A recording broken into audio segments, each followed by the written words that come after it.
The physical absence of my teacher, R.K. Jain, dampens my enthusiasm to stand over here.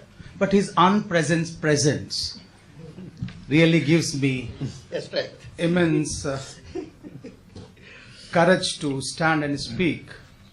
Well, friends, I really thank Professor R.K. Jain to call me and said that, Vivek, I want you to be a panelist. And I was shocked because, I'm the youngest of all professors sitting here, having not even spent half the years which they have spent in the profession.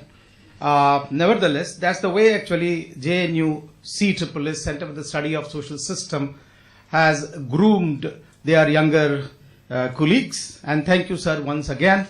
I thank JRFDT for also accepting that, look, I should be a panelist. So I stand before you. You see that when you are the last speaker, then you have minus points as well as positives. So you have already spoken, so I have to think that where to start with. So let me also begin with this book, Innovative Departures in Anthropology and Indian Diaspora, is the work of an academician who has been involved in the distinguished career of approximately 6 decades, 57th year. If you really take from his freshest volume, and the editor is here, Professor Renuka Jain, Renuka Singh. Sorry. You see, you are a student and pedigree goes on and on, you see. I couldn't make it. So I'm happy to call myself Vivek Jain. That's not a problem. And legacy is there because, in a small kind of kinship, usually the JNU kinship, I married one of the brightest student, Professor Jain's brightest student. So you see, this is a small family. And I come from Lucknow University also. So there is long, actually, connectivity. Now this, if we really take this National University stint, he started in 1961. I was not even born. And when he took even the second job in Oxford University, 1966, even then I was not born. So you can very well imagine, who am I to really think and even stand before you? But even then, I think let me attempt a little bit. He joined JNU 1975, 1st January 1975, and retired 2002 when I joined the Center for the Study of Social System. So I read a paper. In his send-off seminar, and that was my initiation. Though I has never been a direct student, only a Eklavya, and just got through that particular initiation, and that has also motivated me to carry on the legacy, the course which he taught, and I started teaching that, and that's what the introduction is. Coming to the book, in all there are 169 pages of the book, including 18 pages of bibliography, not 22, 4.5 pages of index. That makes 22.5. So the text is 145 pages. And, there are 11 chapters in the book, 4 of them exclusively dedicated to anthropology. Horizon of Anthropology, Anthropology Yesterday and Today, Anthropology and Diaspora, a comparative perspective, and Anthropology and Diaspora, data and interpretation. So according to author himself, this volume brings together analytical insight from a modern social and cultural anthropology perspective in the process of globalization through diaspora in 21st century. However, this is done according to him, or Professor Jain. He traces the development of anthropological theory and method. That is one of the important things which I find. And he argues that, of course, the Enlightenment is the period from where we can really trace this tradition of methodology and method in the process of understanding the diaspora. Second thing, of course, the book is also a comparative perspective, and that's where the departure he's talking about. He answers that departure is that usually diaspora has been understood in India only in a descriptive manner. So it is for the first time he is attempting to a comparative perspective, and he compares not only the world diaspora, but also I call it, or I take from him, the diaspora that is old diaspora, the people who went from as an indentured laborer. So that is called as an old diaspora. The new diaspora, of course, is totally different, which started after 1947 when the India became, and they went to the first world countries, especially US, UK, Australia, Canada, and New Zealand. So these are the places where the book deals in a comparative perspective, both old diaspora and new diaspora. But the empirical data he has taken from South Africa as well as Malaysia, and I keep that in old diaspora. So the empirical data comes from the old diaspora, yet the analysis he has included from the first world countries. Little Indias are of course there. And you can think of Jackson Heights as Little India, and also looking to UK, we can say I've done a little bit of field work also outside, though my introduction was not that much elaborate as it could have been, because I did a stint. I don't know why, actually there was a lot of time to. I have also been a Fulbright fellow, taught in Columbia University. I also taught at Humboldt University and did my field work during that period. But I think that got missing by the introducer. I don't know, deliberately or... So this work includes important case studies, detailed empirical explorations of multicultural societies of Malaysia and South Africa. This is what empirical data I was talking about. So long with the comparative perspective of the book is concerned, I think it is here that interdisciplinarity. And Professor Jain is very categorical. He says that it is not outgrowth. Interdisciplinarity is not outgrowth. This is underlined. I'm underlining that. Now, coming to the bibliography, I think Professor Sinha made a very, very profound statement that really bibliography tells you that what amount of contribution, intellectual interaction you have. And I was going through this bibliography, and I found that the first publication in bibliography dates back to 1906. That is W.H.R. Rivers' The Todas. And the latest was R.K. Jain's 1916 work. So it covers 110 years of work. 110 years of work. If you see Professor Jain's work, Contemporary Malaysian and Indians, a scenario of despair and hope. This is the last work which he has included in his bibliography. So I think that makes that anthropology of diaspora and anthropology itself has a long history. It is 110-year-old. What are we doing here? The third aspect, coming to the personal achievement, as far as publications are concerned, it is interesting to note that the present work marks the 50th year. That is the golden jubilee of his publication. From the bibliography, if I see, the first work he publishes in 1968, and this is 2018. So you can understand that it is already 50 years since he started writing.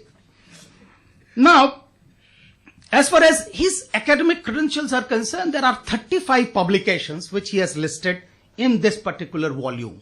35 books and journals. Both, I do not know, there may be many which he doesn't think are worth enough to be published here, but he has listed 35 books and articles in this. Fourth, who will benefit from this book? That's what Professor Jain asked, and according to author himself, this book is essential reading in contemporary anthropology. However, apart from those, at least people from 10 disciplines or areas will benefit. The first, scholars and researchers from the discipline of sociology.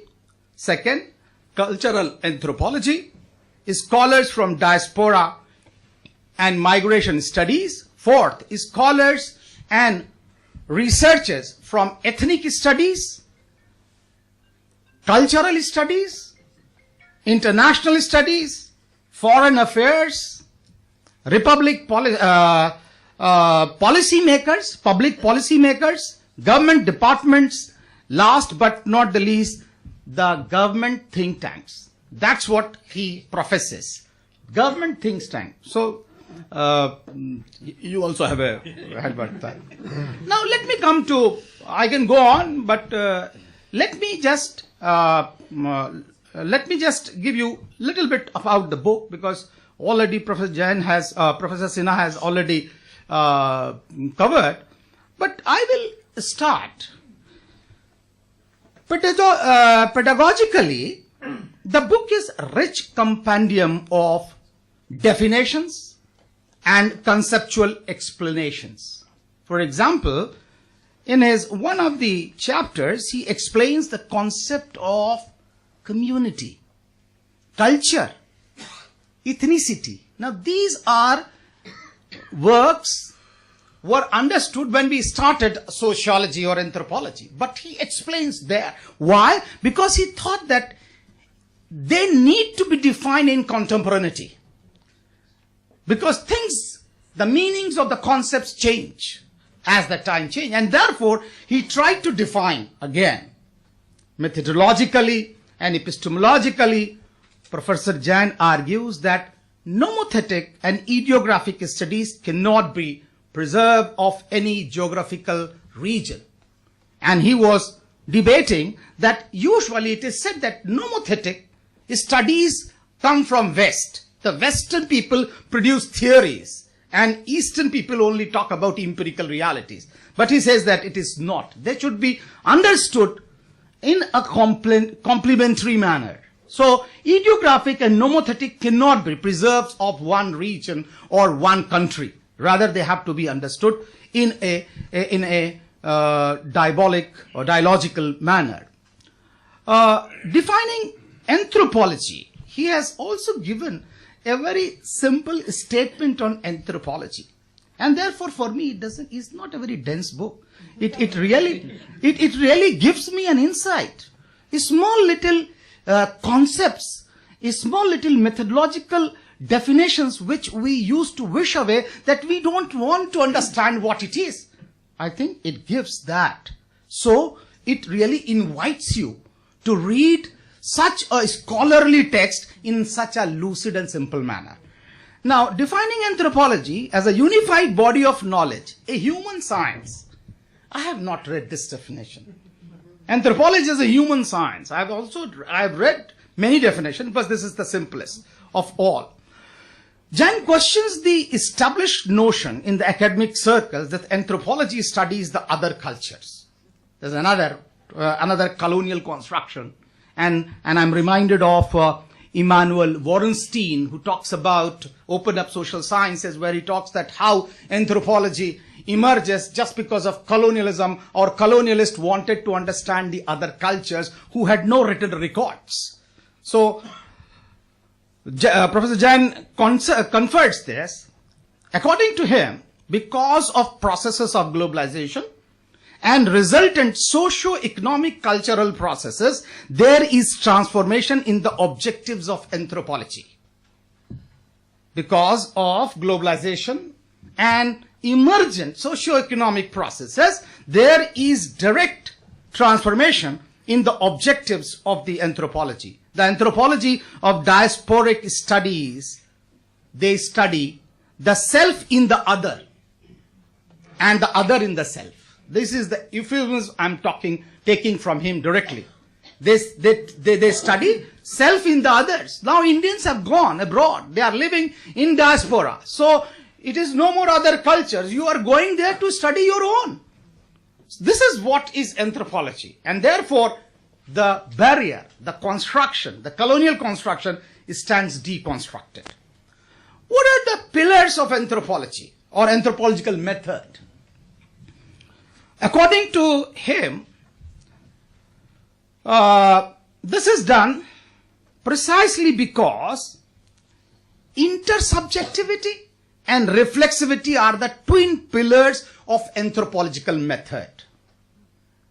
I repeat again, intersubjectivity and reflexivity are the twin pillars of the anthropological method according to Professor Jain. Moreover, and I quote again, multidisciplinarity is not merely an outgrowth. Multidisciplinarity is not merely an outgrowth, but a foundational aspect of their vocation. So, an anthropologist has to be multidisciplinary. He cannot do with one discipline. He has to have knowledge of different disciplines. Now, this is little bit of understanding which I have of anthropology. Being a sociologist, I tried to lay hand. I may be unsuccessful, but I have tried, and my teacher will grade me better, I know.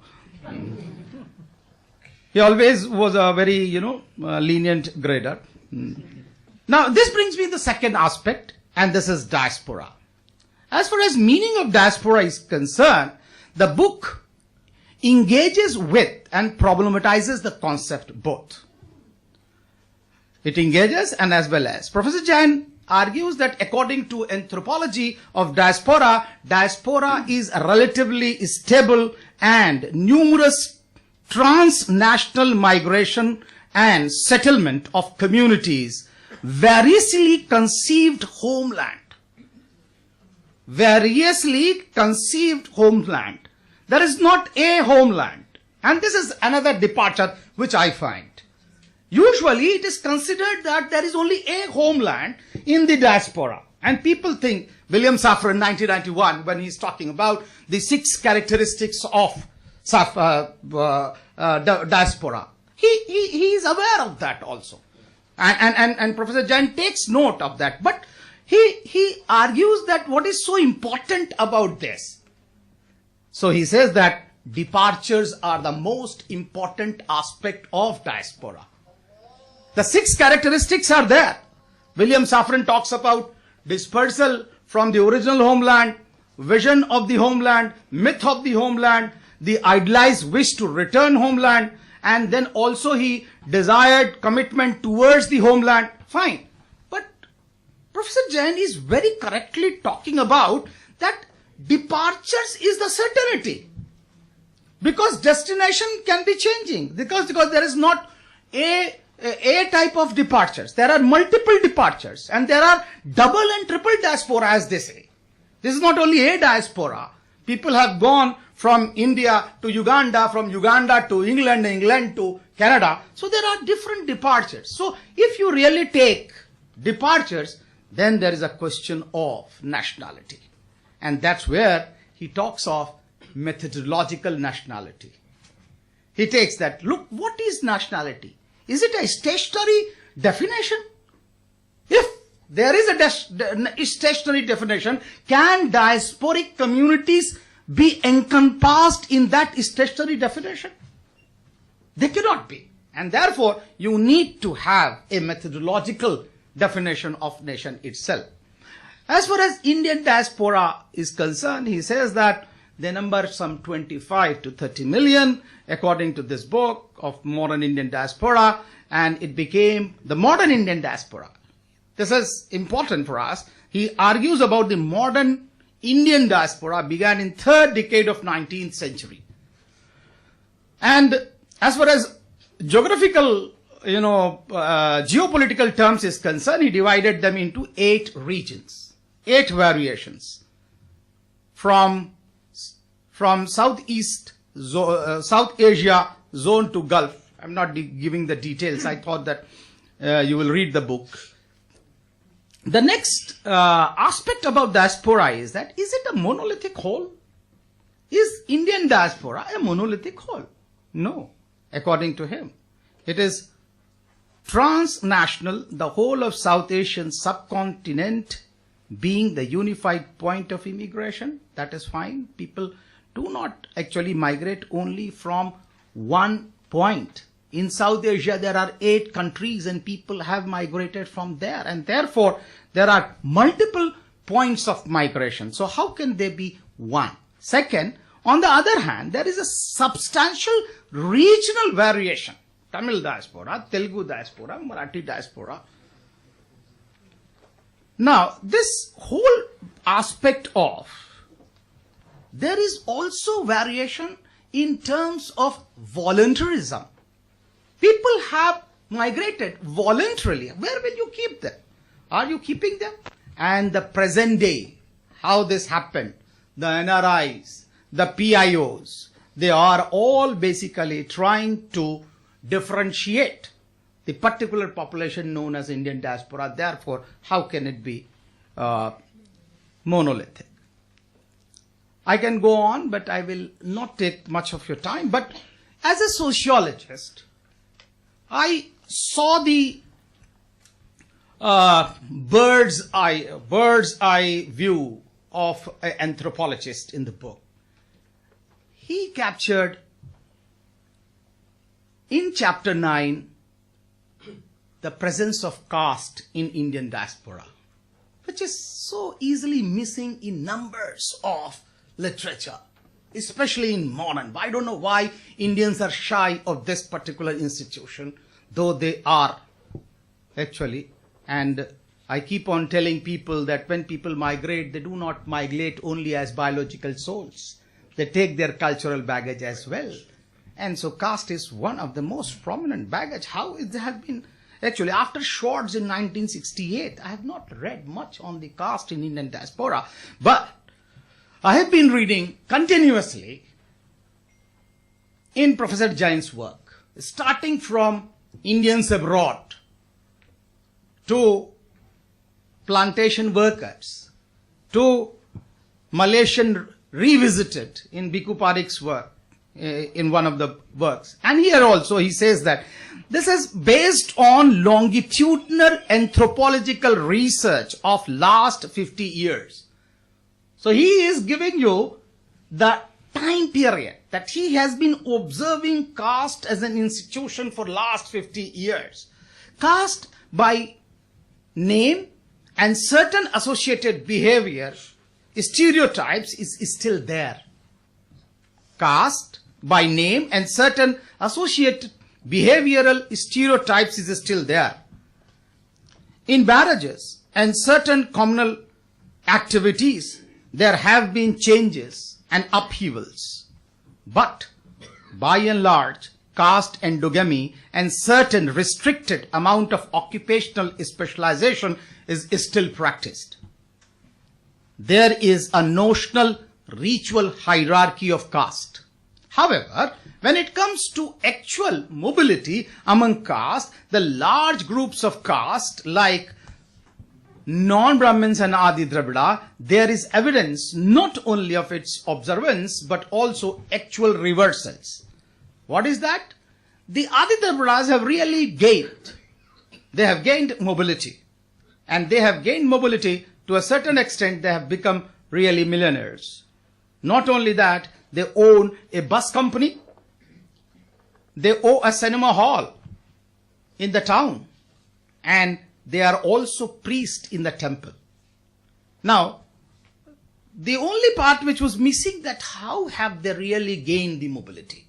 This was my question, because he gives some lessons to India also in this particular regard. But I do not know why he was silent, that how have the Adi Dravidas gained mobility. He talks about social justice in South Africa.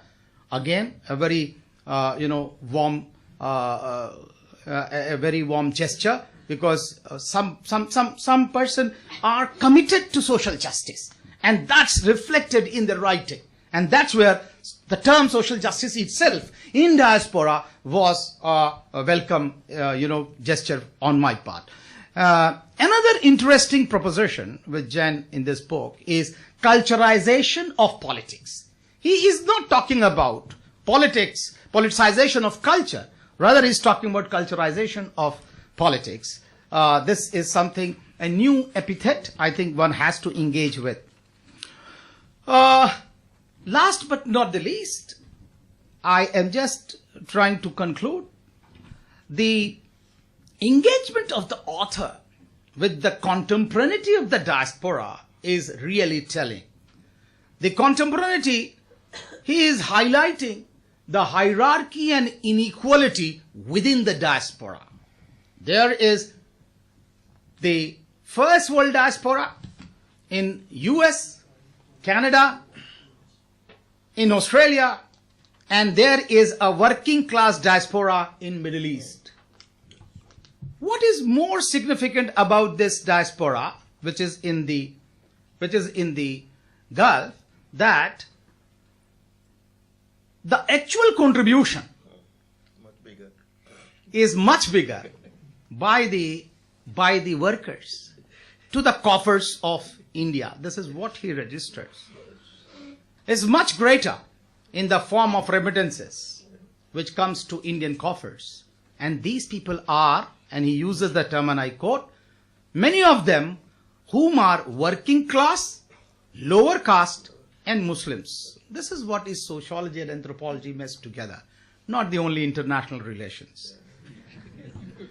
The diasporic population, however, have not been, this diasporic, the Gulf workers, they have not been offered any special privileges by the Indian government, which is rather, very depressing, because you have given a warm welcome. You have got a arousing welcome from the first world diaspora. But what about them? I think that's where I will end. Thank you so much.